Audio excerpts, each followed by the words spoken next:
We're starting with breaking news today. Witnesses say a woman who is a student at Brigham Young University jumps from the 4th floor of the Tanner building. It happened just after 9 o'clock. Newsline reporter Danny Hallows is live at the scene. Danny, what do we know so far? Yeah, Christina, here's what we know this morning. Around 9:30, a student jumped off the 4th floor of the Tanner building, which is the building you can see just right behind me. It is a tall building. I was inside this morning. They just shut down the building. I was talking to students before they closed classes for the day. And even if those students didn't see the accident, everyone is still in shock. Because we had some friends that were in class already and they heard her fall, or a couple of my friends actually saw the 3rd floor and saw, which is so incredibly scary. So the student, who is a female, hit the ground on the bottom floor by the Christmas tree, and there was blood all over the floor. Eyewitnesses are saying that paramedics were quickly on the scene within about 5 minutes. They rushed her out of the building and to the hospital. She is in Utah Valley Hospital. We just confirmed that in the press conference. Now, we called this hospital a few moments ago, but the victim has not yet been named or given an age.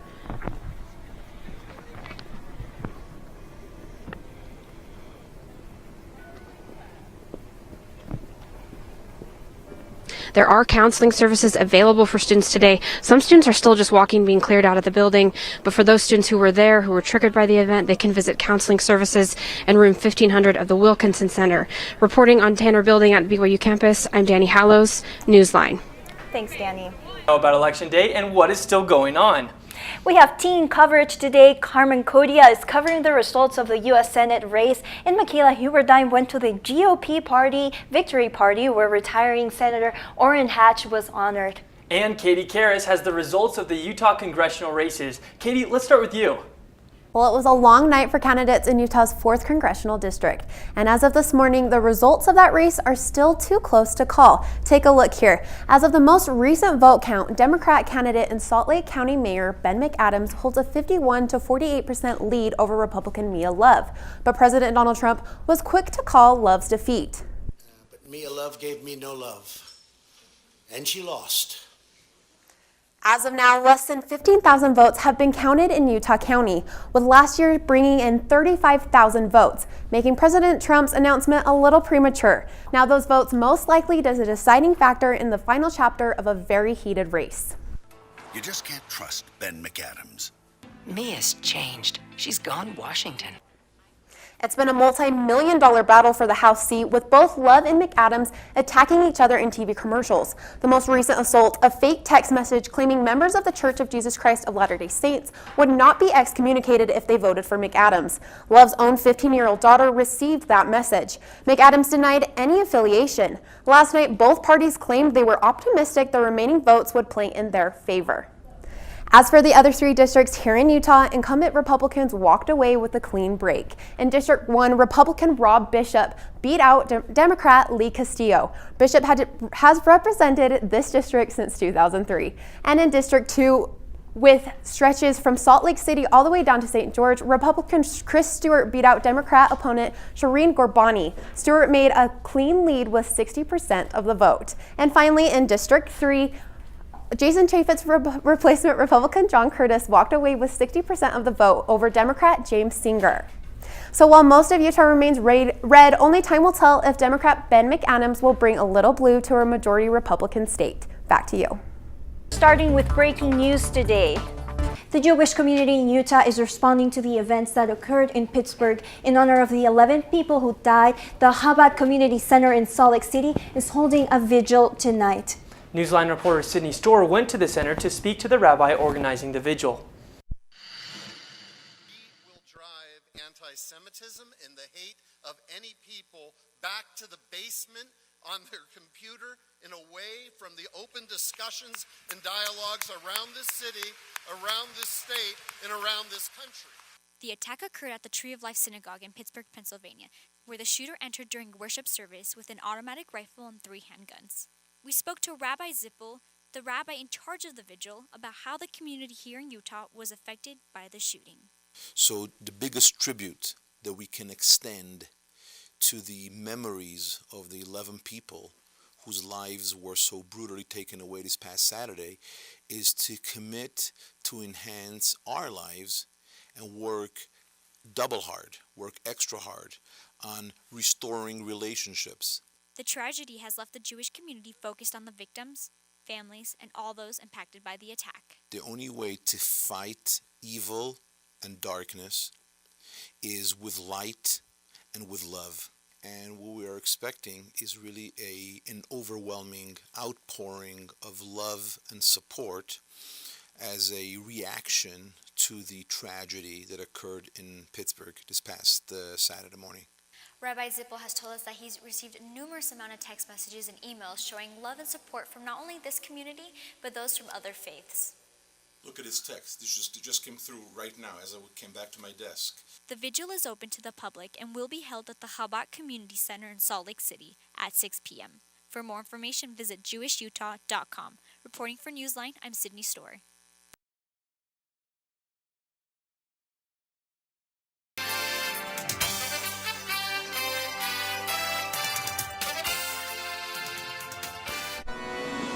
Utah voters give medical marijuana the okay. Election Day brings a night of historical firsts for diverse communities across the nation. You just can't trust Ben McAdams. The results of Utah's most hotly contested race between Mia Love and Ben McAdams are still up in the air. Quite a lot of opportunity from legitimate sportsmen and just the general public who'd like to go out there and view the wildlife. Over 1,300 hunting violations have been reported in the last 2 months. I am lucky enough to get to ski every day. Get your gear ready because Utah's ski season has officially begun. And Cyber Monday has arrived with huge online deals. Roofs blown off and brick, it was just incredible. I've never seen such damage. Leaders of the Church of Jesus Christ of Latter-day Saints visit devastations in Florida from Hurricane Michael. Do it. Ultimately, though, people just got to engage and vote. The voting process will be more convenient than ever in hopes to increase voter turnout. We feel really good of about half a dozen cases. The Utah Cold Case Coalition hopes to give closure to Utah families with missing loved ones. Ukraine is voting today whether to declare martial law. We will tell you why and what this means for the country's relationship with Russia. Right now? He's like, yeah, right now. A state trooper has an interesting traffic stop. We'll tell you why this minivan was caught speeding down the highway. And NASA's InSight craft is just moments away from an important landing. We'll tell you when and where it will land coming up next. Clouds of tension are hanging over the Sunshine State. Coming up, why Florida's recount vote is causing controversy. And if they'll meet the tally deadline. Mile 24 and a half. What was going to be a very good time until this happened.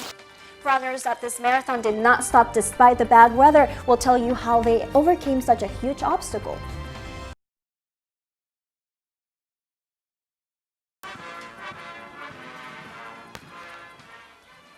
Many are gathered today to honor former President George H.W. Bush for his funeral services.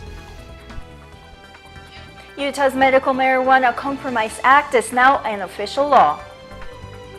All Utah drivers are required to get a new license by 2020.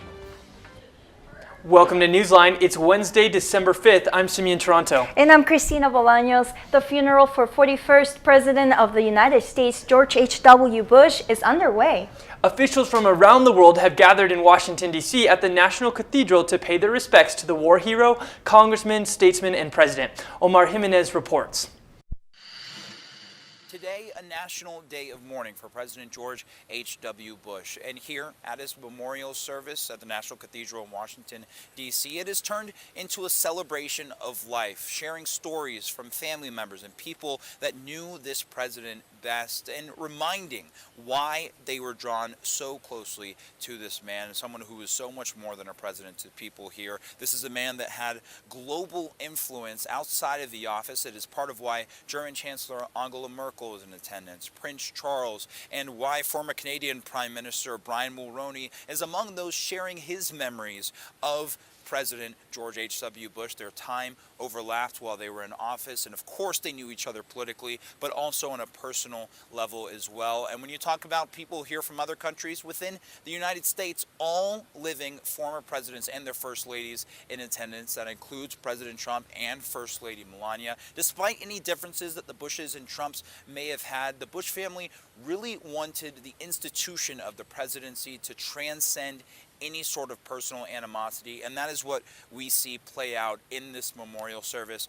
After this is over, this president will then head back to Texas, where he will be taken to his final resting place tomorrow, and he will be buried next to his late wife Barbara Bush and their daughter Robin, who died at the age of 3 due to leukemia. Reporting from the National Cathedral in Washington, D.C., I'm Omar Jimenez. Today is a national day of mourning in honor of Bush's funeral. There will be no mail services, and most government buildings and services will be closed.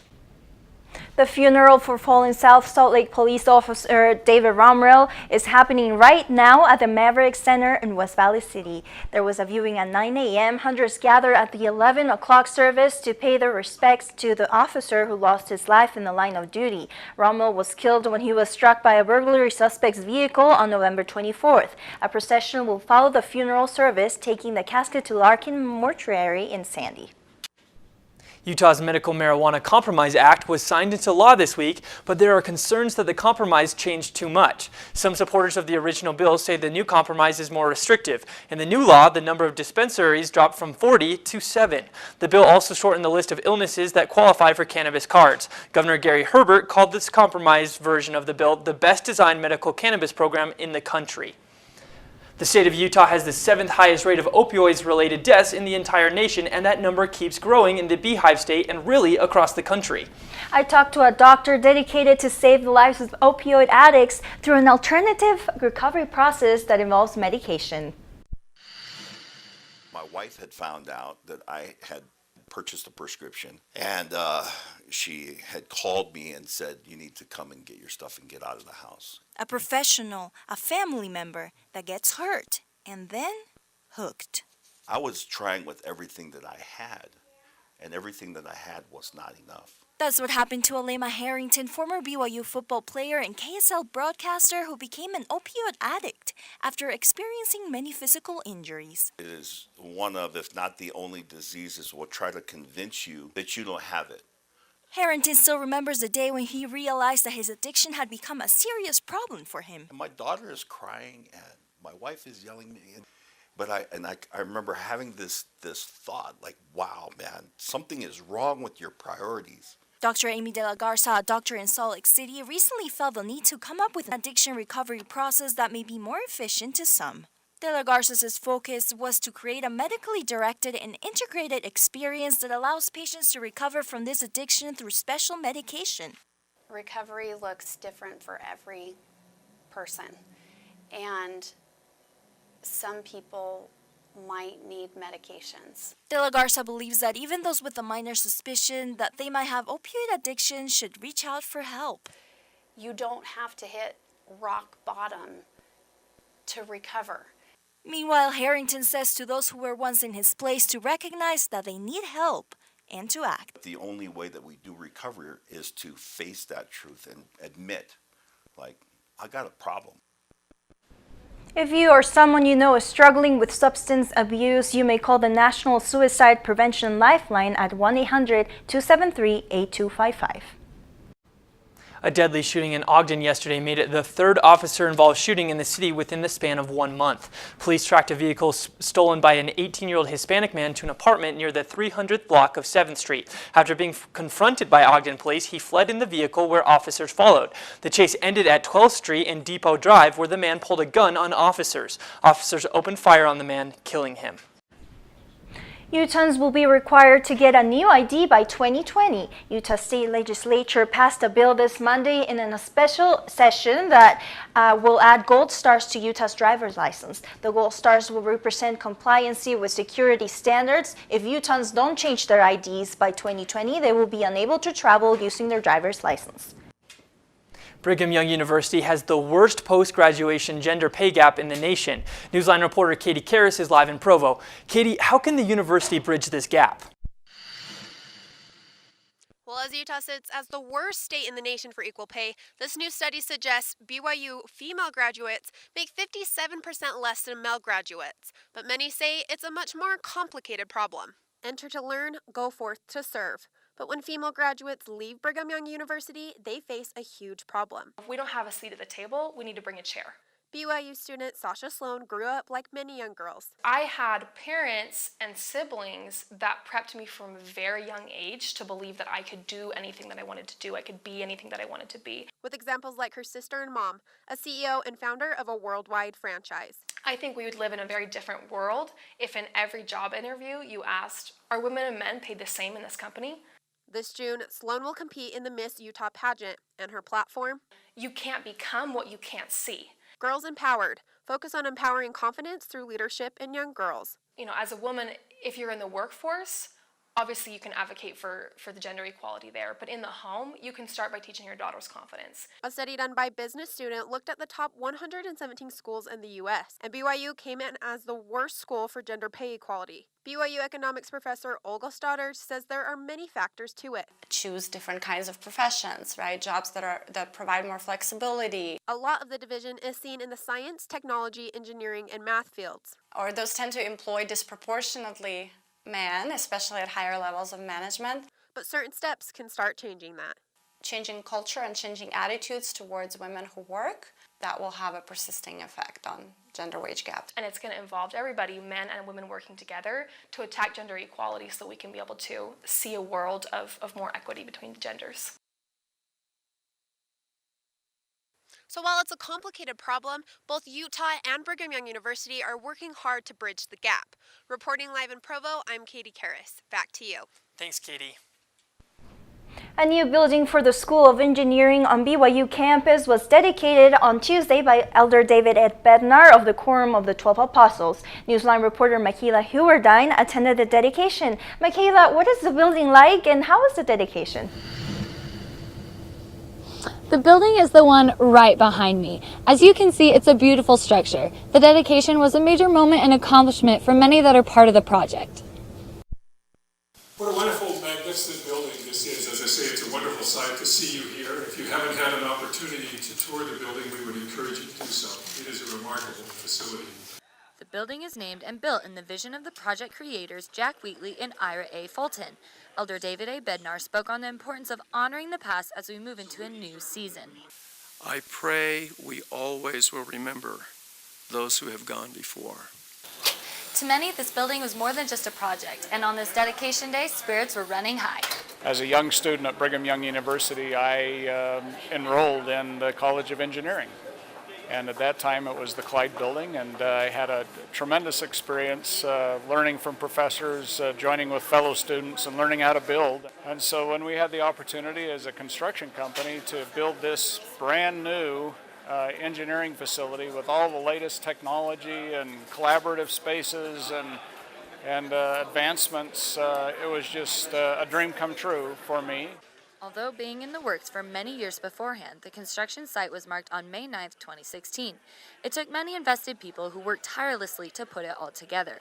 Engineering students are already using the facility and appreciate the changes. I really like doing engineering and I like BYU, it's really great. And I really like that there are open windows now so that we're not like in darkness all the time because Bednar says to the students that we owe our very best to those who have gone before for what they have made possible, and to remember that the spirit of a school is not in a building, it is in the people. Back to you. What a wonderful dedication. Thank you, Michaela. A Utah mom started a business called Rags to Raches in an effort to make more riches. We'll tell you more about her business and how it became so successful. Now we're going to see what the fruits of that cooperation is. That's a big deal. Michael Fling is cooperating with federal investigators. We'll tell you why this cooperation could change his prison sentence.